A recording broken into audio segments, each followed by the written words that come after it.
Hi, Stampin' friends. This is Dee Osborne. I'm an independent Stampin' Up! Demonstrator. And in my last video, we went over the pros and cons of the Stampin' Up! Trimmer versus a guillotine trimmer. And I talked about making a swing card. So today I'm going to show you how to do that. All right, let's get started. So here's our swing card. I think they are super cute cards and they have just such a fun fold. And here it is when it's closed, and when you open it up, that piece swings around and gives you your message. So let's look at that again. You have it like this when they get it and they pull it out of the envelope, and then they open it up and it says Merry Christmas. Now, the best thing about this, one of the best things about this, is that when they have it displayed on their table, on the other side, the part that was hidden before, you can put your message there. You can just sign your name, or you can write a nice little message. So, for example, this is how it looks. See, you can't see the message, and then you open it up, and it's on the Merry Christmas shows, and your message is in the back. So the part that they display is just the Merry Christmas. All right, so I'm going to link all of the items that I used for this card, and I'm going to do another card as well. I'm going to link all the paper and everything that I used down in the description below. This is Mint Macaron, and this is Blushing Bride, and it coordinates with the Designer Series paper here, and that is called Whimsey and Wonder. And I used Just Jade ink, and I used a Just Jade ribbon. I used the holiday rhinestones, but I also think the genial rhinestones would look really nice on here as well.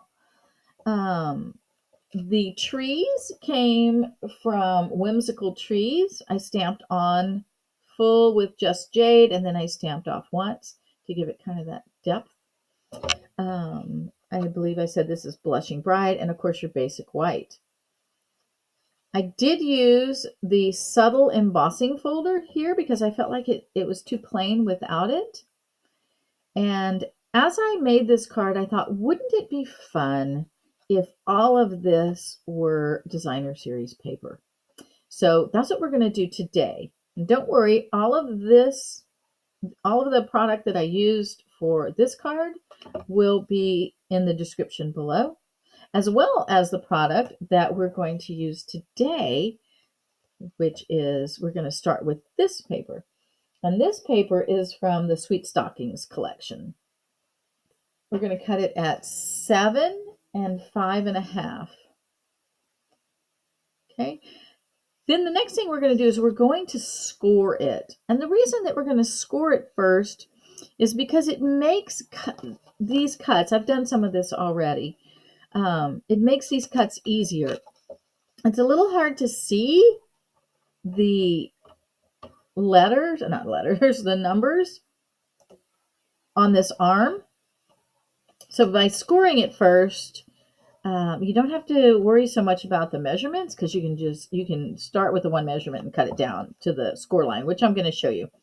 So the first thing that we're going to do is we're going to score it, because that way, we can cut down to our score line. So we're going to cut on the short edge first. So we're going to line it up at 4 1/4. Line it up at 4 1/4. Make sure that your blade is not all the way up at the top. You need the blade where you're going to start, which is at 1 1/4. So we're going to line up our blade at 1 1/4. And then we're just going to cut down to the score line, which is about 2 3/4. Okay, and you're going to cut that. Then you're going to lift up, and you're going to move down to 4 inches. Whoops, my paper moved. Make sure that you're lined up at 4 1/4. Hold your paper still, and then bring your blade down to 4, which is pretty much, actually, you may have to move it down a little bit further to get to your score line, because here's the thing. you don't want to go past your score line. So if when you go down here to 4 1/4 or to 4, if that's not on your score line for some reason, which mine isn't, so you're just going to go down to the score line. And for me right now, it's 4 1/4. And then I'm going to score down, I'm going to cut down to 5 1/2. Okay, so from the score line down to 5 1/2. So then you're going to turn it on the short edge over to the other side and repeat. So we're lining it up at 4 1/4. We're bringing our blade up here to 1 1/4. Oops. 4 1/4. Bring your blade to 1 1/4 and cut down to that score line. Then lift up, bring your blade to your score line and cut down to the 5 1/2 mark. Now we're going to turn onto the long edge. Okay, and here you've already cut to here, so you're going to use that as your start and stop marks. Okay, so here with the long edge, we're going to line up at 5 1/2. Line up at 5 1/2. Bring your blade up here to 1 1/4. 1 1/4. And which should be where you started cutting. You started where the other cut starts, and you're going to cut down to the other cut mark because you want it to release, right? And so you're going to cut there. If when you pull it up, it doesn't release, just take your paper scissors, snips, and cut those corners. So sometimes right in the corner, if you're like me, I was super careful when I did it, and I didn't want to cut into my card here. So I just took my paper snips and just cut it to release it there in the corner. And you can totally do that. So once you have that cut, then you can turn it on the short edge again, and you're going to cut this side. And again, we're lining it up on the short edge. Sorry, we're doing the long edge, aren't we? Line up the long edge at 5 1/2. Bring your blade up to where your first cut is, which should be at 1 1/4, and you're going to cut down to where your other cut is, which should be 4 1/4. Okay, so you'll cut that, and once that's cut, if you need, like I said, if you need to release the corners with your paper snips, then go ahead and do that. And then you should have a nice little window here. Okay, so then once you have that cut, that's all the cutting you're going to need to do. You're going to keep this down. You're going to,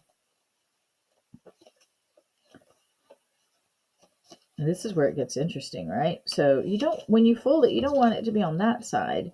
You want it to be on this side.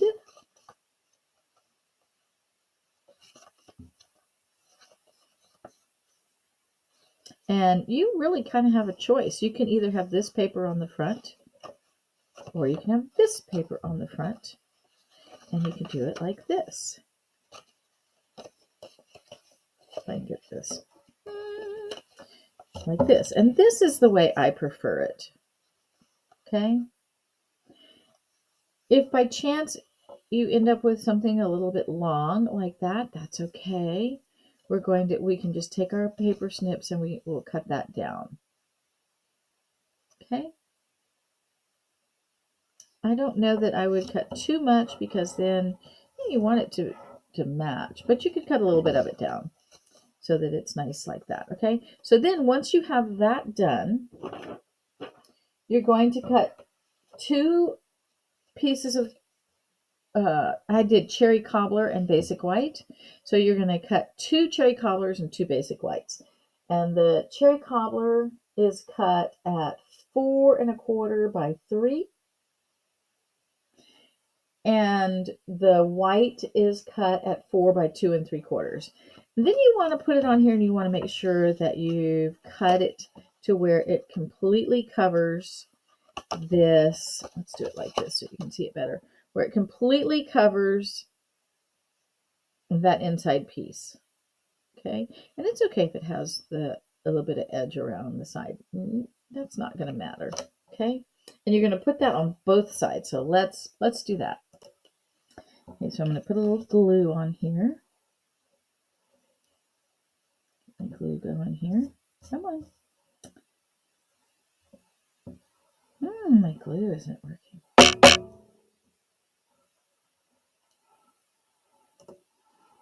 All right, so we're going to put a little bit of glue on here. Nice little thin strip. And we're going to put this on here. And what I would do is I would lift this up so that you can see what you're doing. Make sure you have it as flush as you can get. You could go it this way. This might be able to see it even better if you do it this way, so you can see what you're doing. Make it nice and flush as you can get it. Okay. And if you have any that overhangs, you can trim that off later. Okay. We're going to save the white because we want to stamp on that before we put it on here. But on the other side, again, we want to put our piece of cherry cobbler. Okay, so I went ahead and did both sides, and while I was off camera, I trimmed my middle paper down just a little bit. It gives it a little bit of a window on both sides. Oops, upside down. Okay, so I'm going to stamp my Merry Christmas on one of these white pieces. And then on the other one, we have to choose what we want our front to be. And remember, we can only use the far right side of it. So I'm going to use 2 stamps from the Sweet Little Stockings stamp set. I'm going to use the dog and the Peace, Joy, and Kisses stamp. And I'm going to ink it up with Memento ink. So let's do that. Okay, get it good and inked up. And I'm only going to stamp it over on this side because only part of that is going to show because it's a swing card. So let's go ahead and stamp that. Peace, Joy, and Kisses. And then I'm going to take this blender pen, and it is the bronze blender pen, and I'm going to color in his little face.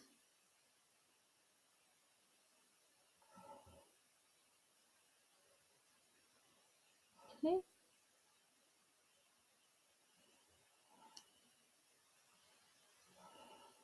And his little ears.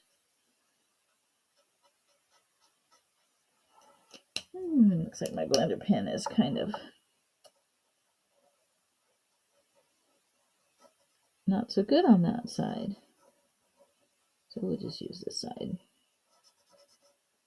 And we're going to color in this side as well. I love the Stampin' Up! Blender pens. They make coloring so easy, and they just come out so lovely. I love the blender pens. I'm not a big colorer. I do like to color, but if there's a ton of coloring on a card, I tend to shy away from it.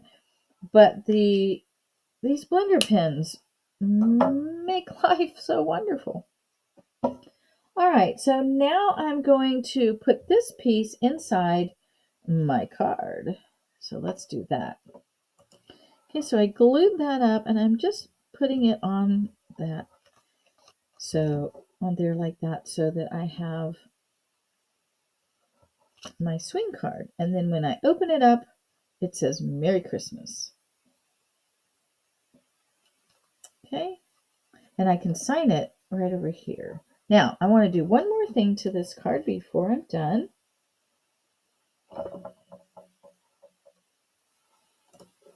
And that is, I want to make this a little more embellished. Although I love it the way it is, I want to, when he's sitting like this, right? I want to put this. I got a piece of cherry cobbler that I cut it 1 inch, and I took some of this designer series paper, and I'm going to turn it over and I'm going to put it on here, and then I'm going to put it here. Isn't that lovely? All right, let's go ahead and do that. All right, so I've married these two together, and now we're going to put them on here. So let's go ahead and do that as well. So we're just going to put them right in the center of this panel so that when we swing it open, it's got just a little something, something extra. Okay.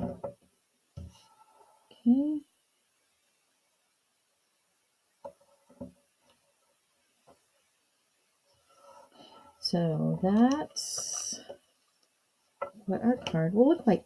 Now, if you want, you can move this over towards the edge just a little bit more. You have a few seconds when you use glue. That's what I love about the glue. All right, so there's our card. Peace, joy, and kisses. And then you open it up and it says Merry Christmas. So let's, before we do the gift, let's bling this guy up just a little bit. Okay, I decided that I love these Opal Rounds from Stampin' Up. I just love them. They're kind of iridescent. They pick up all kinds of colors that are in the card, and we're going to use those. And I did decide, since I was going to do the Opal Rounds, that I would do a white ribbon. So we're going to cut ourselves a, we're going to do the ribbon first. We're going to cut ourselves a piece off, and we're going to send it through this little arm right here, and we're going to tie it into a knot. And this is Stampin' Up ribbon. It's the crinkled seam binding ribbon, and I will put a link for that. I also have these really great tweezers, and they are self-locking tweezers. Look at that. You press it together, and then when you let go, it clamps it. It is amazing for tying just a little knot, a little bow. You know how you always have to say, "Hey, put your finger right there" to somebody. Well, you don't have to do that anymore. So you can take these scissors and hold it yourself, right? And we're just going to tie a little knot. We're not going to make a bow. I don't want it to be too bulky, because when you give it, maybe I will tie a bow. When you give it, you don't want it to be really bulky, but this is really thin ribbon in it. I'm thinking, what a nice little bow I could make here.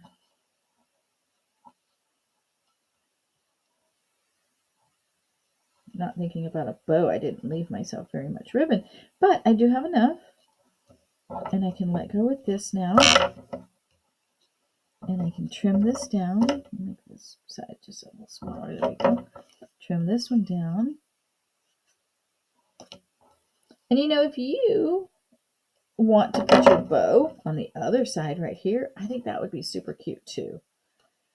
So there's our bow, and now let's put some bling on him. He's coming out so cute. So I'm thinking we could put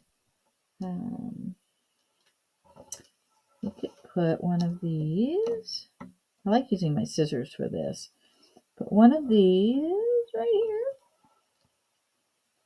And then one maybe right here. Oops, I'm gonna come back here, you. Put it right here. And a third one, maybe right here. What do you think? Super cute, right? All right, so now he's all blinged up, and you can put some on the other side too if you'd like. Let's do that. I like that idea. I'm thinking maybe it doesn't need a whole lot on this side. I'm thinking maybe just one right there. Okay, so got it like this, and then you swing it open. Isn't that just adorable? Right? So cute. Now, let me show you a quick and easy gift that you can make to go along with this. Okay, I'm going to show you how to make a garden stake or a fairy wand, some people call them.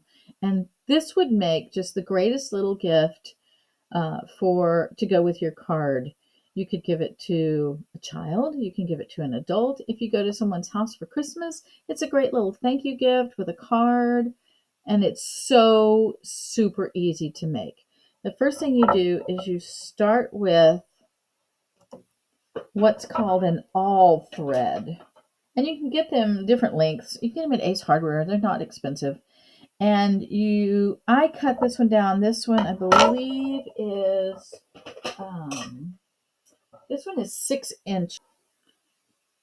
So you'll need a 30 millimeter drawer pull. And you can get these in multiple colors. They come in all colors. And I'll have a link down below for you. And these are the awl threads. And before you can put your drawer pull on your awl thread, you have to file it down a little bit. Okay, because it comes out, when you get it, it's a little flat. But you have to file it down just around the top of it, just a little bit. It doesn't take much to file that edge down so that your drawer pull will easily go on there. Once you get your drawer pull on, then I have these beads, and these are large hole, and you can get glass or resin beads, and then spacers. Okay, and I'm going to put a spacer on, and these come in multiple colors. I'm using green because that's Christmassy and it goes with what we did today. So you put a spacer and a bead, a spacer and a bead, a spacer and a bead. And you just keep going until you get as far down as you would like your plant stake to go. Now, if you want to step this gift up just a little bit, right, you could get a little plant too. Go down to the grocery store and grab a small little plant and stick it down in there. So once you get as far, you want to leave yourself some space for them to put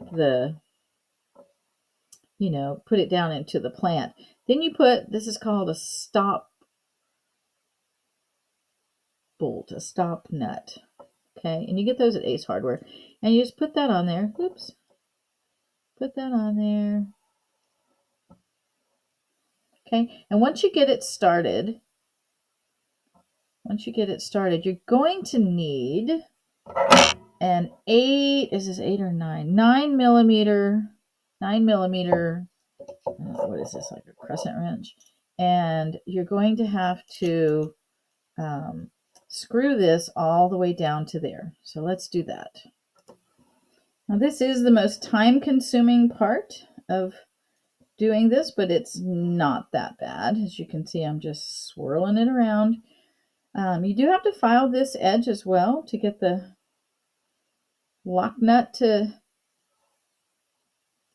get started. And once you get it started, if you have a vise or something to hold it steady, that helps a little bit. So there you go. You have this beautiful plant stake, and it pairs so nicely with your card. So this makes a lovely gift for someone when you go visit them at Christmas. Pair this with the card, either one. They both make great gifts, little thank yous for hosting a Christmas gathering. And I wanted to show you just a few other ones that I had made so you can kind of get the idea of what you can do with these. You can, like I said, you can get these in all kinds of colors, as you can see. You can get the beads in all kinds of colors. And aren't they just beautiful? And pair it with the card that you made for just an incredible homemade gift. What a thoughtful thing to do for someone. It's all homemade, it's all handmade. And you could even, just like I said, to step it up, go ahead and put this down in a plant. Maybe a plant that you grew, or one that you picked up from the grocery store and you put that down in there. What a beautiful little thank you gift for Christmas that would be. Remember, I will put links to all the things that I used today down below. And if you use one of the affiliate links, I will get a commission from that. So I thank you in advance if you do decide to do that. And happy card making. Until next time.